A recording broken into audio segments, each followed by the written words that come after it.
उच्च स्वर से नाम संकीर्तन की महिमा बहुत ज़्यादा बताई है, तो क्या नाम संकीर्तन अ, संकीर्तन क्या है और कीर्तन क्या है, इसमें थोड़ा कीर्तन है अकेला, कुछ बजा उजा लेकर के, जूड़ी लेकर के या लेकर के अकेला कीर्तन कर रहे हैं, गा रहे हैं, इसको कहते हैं कीर्तन। संकीर्तन माने बहुसंग में, सब सुर ताल मान लय लेकर के, जैसे काल हम लोग रात्रि जागरण किए हैं ना, 5-6 घंटा कैसे बीत गया पता ही नहीं, आनंद भी मिला। और नाम और क्या हुआ उसके आनुषंगिक फल क्या है ना, वो नाम संकीर्तन जहाँ जहाँ गए हैं वहाँ के वातावरण समस्त प्रदूषण मुक्त कर दिया। तत्सहित ये नाम संकीर्तन जहाँ जहाँ कोई जीव प्राणी जगत के कान में वो प्रवेश किया, उसका कल्याण ऑटोमेटिक हो गया। इसके लिए हमने नाम संकीर्तन किया नहीं, ऑटोमेटिक हो गया, है ना। अरे तत्सहित नाम संकीर्तन में एक विशेष है, जब हम नाम संकीर्तन करते हैं तो मन हमारा कहीं जाता नहीं है, नाम में ही रहता है। देखना, उस समय और कोई चिंता करते नहीं है, नाम में ही रहता है मन। ये बहुत सारे गुण हैं।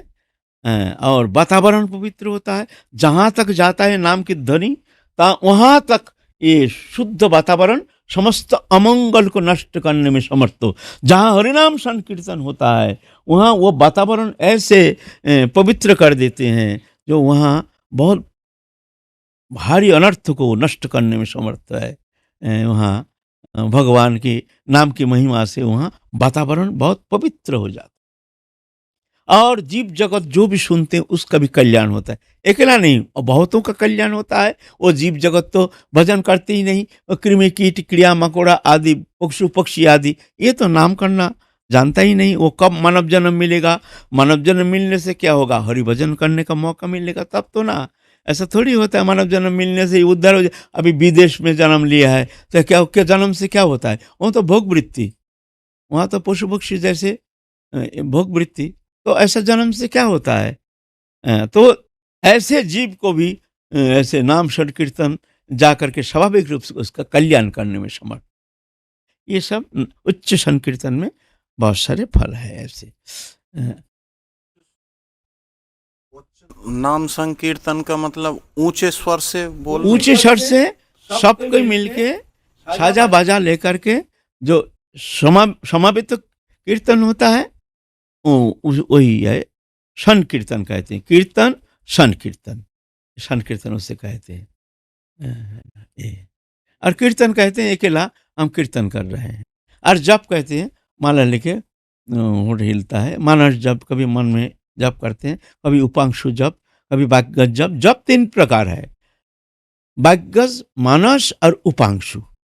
वाग्गज जप है जो उच्चारण करते हो, हरे कृष्ण कृष्ण कृष्ण हरे हरे हरे राम राम राम, हरे कृष्ण कृष्ण कृष्ण हरे हरे हरे राम राम हरे हरे हरे कृष्ण कृष्ण। ये कब, जब माने वातावरण जब हल्ला गुल्ला हो रहा, बाजार में जा रहे हैं, कहीं जा रहे हैं, रास्ते में जा रहे हैं, हल्ला गुल्ला, हमारा नाम जो जब कर रहे हैं उसमें हमारा नाम बैठता ही नहीं, हमारा मन बैठता ही नहीं, क्या कर रहे हैं हमको पता ही नहीं चल रहा है ना।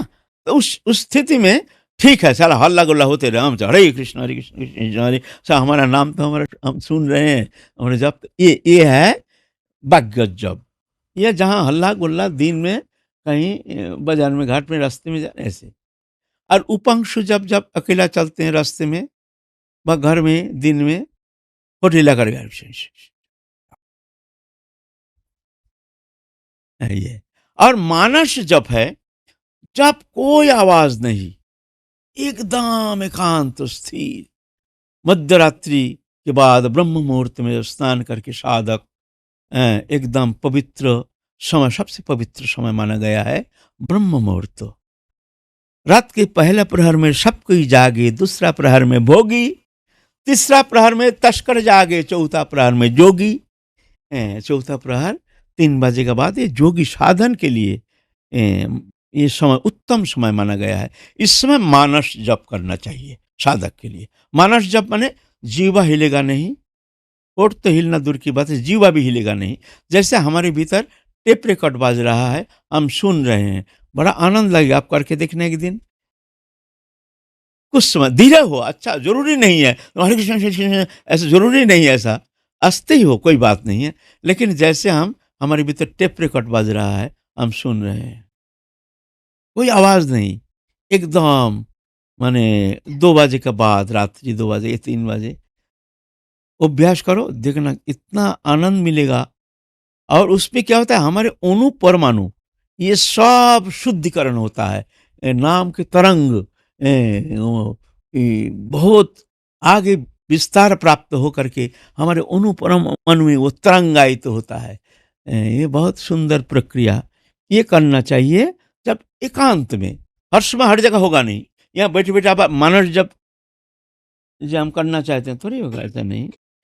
इसलिए त्रिविध जप का विधान है समय अनुसार, वाग्यज, उपांशु और मानस जप है।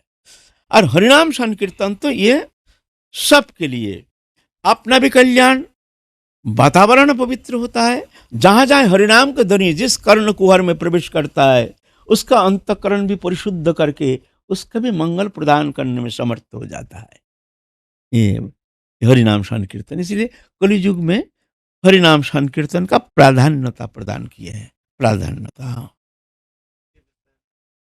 आसन के विषय में थोड़ा सा दृष्टिपात करें। आसन पवित्र होना चाहिए, एक ही जगह पवित्र स्थान पर होनी चाहिए, पूर्व दिशा या उत्तर दिशा मुंह होनी चाहिए। ऐसे स्थान निर्णय करके पवित्र कंबल के आसन, उसके ऊपर शुभ्र वस्त्र दे करके, और उसमें अपवित्र अवस्था में उस आसन पर बैठना नहीं चाहिए। और उस आसन में बैठ करके कभी दूसरा चिंता करना नहीं चाहिए, सिर्फ भगवत चिंता ही करना है। अगर मान लो तुम्हारा मन में विक्षेप आ गया, कोई कारणवश, संसार के कोई कारणवश तुम्हारे मन में भयंकर विक्षेप है व दूसरा चिंता, उस समय वो आसन छोड़ के अलग नाम करना। तो ऐसा अगर तुम नाम करोगे तो 1 साल के अंदर आसन में इतनी शक्ति आ जाएगी, जो आसन में बैठते ही तुम्हारा मन भगवत चरण में एकदम लग जाएगा ऑटोमेटिकली। आसन आसन तुमको खींचेंगे, कहीं मन विक्षेप होगा, आसन तुमको आकर्षण करेंगे। कब आसन में बैठेंगे, कब आसन, जब आसन में अगर बैठना हमारे कोई कारणवश हुआ नहीं तो मन विक्षेप हो जाएगा, माने वो आसन आकर्षण करेंगे तुमको। हाँ, चैन नहीं, जैसे हमारा क्या खो गया है, क्या खो गया है। बस आसन में बैठो, उस समय देखो मन शांत, समस्त विक्षेप मुक्त। शक्ति, इसमें समय लगेगा, थोड़ा सा तुमको साधन करना पड़ेगा। साधन क्या, पहले तो एक स्थान पर पवित्र आसन, पवित्र पोशाक आदि हैं धारण, पवित्रता हैं, और मन भी संयमित मन होनी चाहिए। विक्षेप मूलक या गलत चिंता, मोबाइल आदि देखना, ये ऐसे नहीं, ऐसे औचित्य है नहीं, इसमें आसन की वो शक्ति होगी नहीं। ये आसन का बहुत शक्ति है ना। आसन अभ्यास करना चाहिए। अच्छा, ठीक है फिर। अ, क्योंकि चिंता तो स्वाभाविक है, हम तो अ, करना नहीं चाहते, लेकिन संस्कार बस मन में कोई चिंता आ जाए और तो इसका मतलब ना उस स्थिति में अलग आसन कर लेना। थोड़ा तो ज़्यादा विक्षेप है तो अलग आसन रख लेना, वहाँ बैठ के तुम ऐसे ही करते रहो। फिर वहीं वो आसन अगर तुम चाहते हो उसको हम एक ऐसे शक्ति समन्वित आसन बनाएंगे, उसके लिए तुमको साधना करना पड़ेगा, लेकिन उसका फल बड़ा अमोघ है। बैठते ही तुम्हारा मन शांत हो जाएगा। अगर किसी ने 5-10 साल अगर मान लो आसन इस तरह से साधन किया, तो मतलब कितना भी विक्षेप हो, आसन में बैठो, बस शांति, आसन तुमको ले जाएगा इस करके। हाँ, ये हमारा प्रैक्टिकल है ऐसा। हमारा हमारा कुछ दिन का ऐसी प्रैक्टिस है जो। अच्छा, आसन पर बैठना, जिस जैसे आप बैठते हैं सुबह सुबह 4 बजे से आप आसन में बैठते हैं। साधारणतः ऐसे माने ये ऐसा हो के टेढ़ी मेढ़ी हो के ऐसे नहीं, वजन के समय कोशिश करना चाहिए, सीधा रहना चाहिए, मेरुदंड सीधा। अभ्यास करने से उत्तम है। ऐसे ऐसे बैठ करके ऐसे चिंतन करने का चेष्टा, ये अच्छा है, उत्तम है। इसमें जो हमारे कुलकुंडलिनी शक्ति है वो जागृति होती है। हैं? हमारे अंदर 6 चक्र है। मूलाधार, स्वादिष्ठान, मणिपुर, अनाहत, विशुद्ध, आज्ञा। यहाँ 6 चक्र है। हैं? मूलाधार है हमारे गुज्जदार प्रदेश में।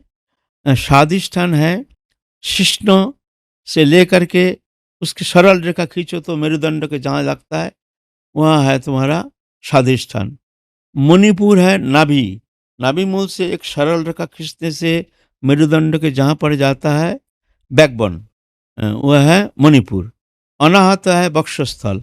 वक्षस्थल से एक सरल रेखा खींचा जाता है तो वह है अनाहत। विशुद्ध है कंठ।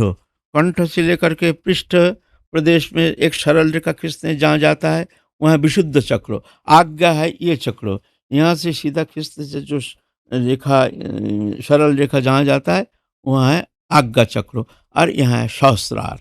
ये सहस्रार में जब कुल कुंडलिनी शक्ति जब जाती है तो जाके साधक सिद्ध हो जाता है। वहाँ जाके शक्तिमान वहाँ मिलन होता है।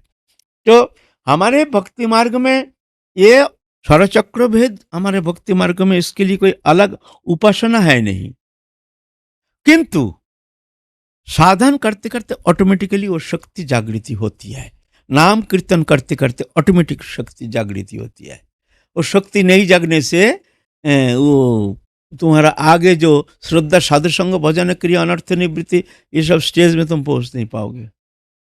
उसका लक्षण है कौन स्टेज में जाने से कौन सा तुम्हारे कौन स्थिति में पहुंचे हो, इसका लक्षण है ना।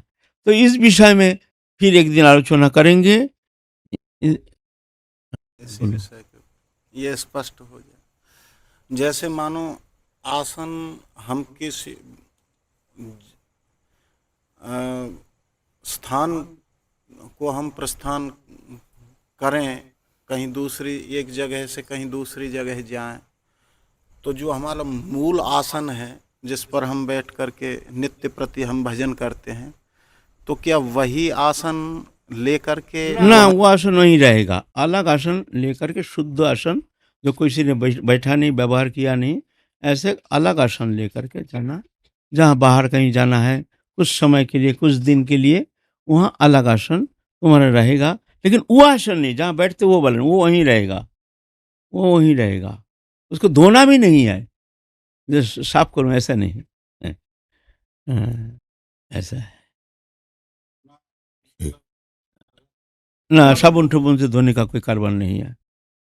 तुम तो ऐसे साफ शुद्ध साफ परिष्कृत होकर के ही तो तुम बैठोगे, इसलिए वहाँ मैला होने का संभावना नहीं है। तो वो ऐसा रहेगा। जानने का भी जरूरत नहीं, वो धूलिकण भी वो शक्ति समन्वित हो। जानने का आवश्यक नहीं, लेकिन आसपास सब साफ सुथरा रखना चाहिए, पवित्र रखना चाहिए। अच्छा ठीक है, आगे चले। हैं तो नाम करी बहुधा, बहुत नाम भगवान के नाम। तो कौन सा नाम कीर्तन करेंगे, कौन सा नाम कीर्तन करना चाहिए। एवं व्रतो सप्रिय नाम कीर्ता जतानुराग दुत चित्त उच्च हसति अथ रोदति रोति गायति उन्मादवत नृत्यति लोकभज्जा। बोलते हैं सप्रिय नाम कीर्ता, अपने प्रिय नाम, जिस नाम में तुम्हारी ज्यादा रुचि है ऐसे नाम तुम कीर्तन करना, ज्यादा रुचि है। और उसमें ही तुम्हारे जातानुराग जुत चित्त उच्च, उच्च स्वर में हरि नाम कीर्तन करते करते जात अनुराग बढ़ जाएगा।